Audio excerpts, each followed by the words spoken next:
ಈ ಡೈರೆಕ್ಟ್ರು ಆಗಲೇ ಸಿನಿಮಾ ಮಾಡಿದ್ದಾರೆ, ಹಿಟ್ ಸಿನಿಮಾಗಳು ಮಾಡಿದ್ದಾರೆ ಆ್ಯಂಡ್ ನನಗೆ ಅವರಂದರೆ ತುಂಬ ಇಷ್ಟ. I really like his movies and I am hoping I get to work with it. ಯಾವ ಜನರ ಸಿನಿಮಾಗಳಿಂದ ಕಮ್ ಬ್ಯಾಕ್ ಮಾಡಬೇಕು ಅಂತ? ಯಾವ ಕಮರ್ಷಿಯಲ್ ಜಾನ್, ಹಿಸ್ಟಾರಿಕಲ್, ಮೈಥಲಾಜಿಕಲ್ ಆ ಥರ ಏನಾದರೂ ಮೇ ಬಿ ಅದೇ ಥರ ಇರುತ್ತೆ ಈ ಸಿನಿಮಾ. ರಕ್ತ ಕಾಶ್ಮೀರ ರಿಲೀಸ್ ಆಗ್ತಾ ಇದೆ. ಸೊ ಆ ಪ್ರೆಸ್ ಮೀಟ್ ಅಲ್ಲಿ ರಾಜೇಂದ್ರ ಸಿಂಗ್ ಬಾಬು ಸರ್ ಹೇಳಿದ್ರು, ಭೈರಾದೇವಿ ರಾಣಿ ಚೆನ್ನಮ್ಮ ಪಾತ್ರವನ್ನು ನಾನು ರಮ್ಯಾ ಅವ್ರಿಗೆ ಮಾಡಬೇಕು ಅಂದ್ಕೊಂಡಿದ್ದೀನಿ ಅಂತ ಹೇಳ್ಬಿಟ್ಟು, ನನಗೆ ಯಾಕೋ ಅದು ಕತೆ ಓದಬೇಕಿದ್ರೆ ನನ್ನ ಕಣ್ಣಿಗೆ ಅವರೇ ಬರ್ತಾರೆ ನನ್ನ ವಿಷನಲ್ಲಿ ಅನ್ನೋ ಒಂದು ಮಾತನ್ನು ಹೇಳಿದ್ರು. ಸೊ ಬಂದರೆ ಅಕಸ್ಮಾತ್ ಮಾಡ್ತೀರಾ?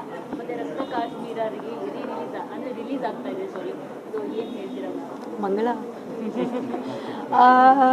I wish the team all the very best ರಕ್ತ ಕಾಶ್ಮೀರಾಗೆ. ಈ ಬೇರೆ ಸಿನಿಮಾ ಬಗ್ಗೆ ಹೇಳಿದ್ರಲ್ಲ, ಅದು ನಂಗೆ ಗೊತ್ತಿಲ್ಲ actually. But if sir wants to narrate the script to me, I am happy to hear it. Yeah, ಏನಿಲ್ಲ, ಅಷ್ಟೇನಾ? ಕೊನೆಯದಾಗಿ ಮಂಡ್ಯ ರಾಜಕಾರಣದ ಬಗ್ಗೆ ಹೇಳಿದ್ದಾರೆ ಮೇಡಮ್. ಸುಮಲತಾ ಅವರು ಸಕ್ರಿಯ ರಾಜಕಾರಣದಿಂದ ಸ್ವಲ್ಪ ದೂರ ಉಳಿದಿದ್ದಾರೆ ಅಂತ ಬರ್ತಾ ಇದೆ. ಸೊ ಆ ಒಂದು ಕ್ಷೇತ್ರದಲ್ಲಿ ಏನಾದ್ರು ರಮ್ಯಾ ಬರ್ತಾರ ಅಂತ? ವಾಟ್ ಸುಮಲತಾ ಅವರು ದೂರ ಆಗ್ತಾ ಇದ್ದಾರೆ ರಾಜಕಾರಣದಿಂದ, ಆಕ್ಟಿವ್ ಪಾಲಿಟಿಕ್ಸ್ ದೂರ ಇದ್ದಾರೆ. ಸೊ ಮಂಡ್ಯ ಕ್ಷೇತ್ರಕ್ಕೆ ಏನಾದ್ರು ರಮ್ಯಾ ಬರ್ತಾರ ಅಂತ?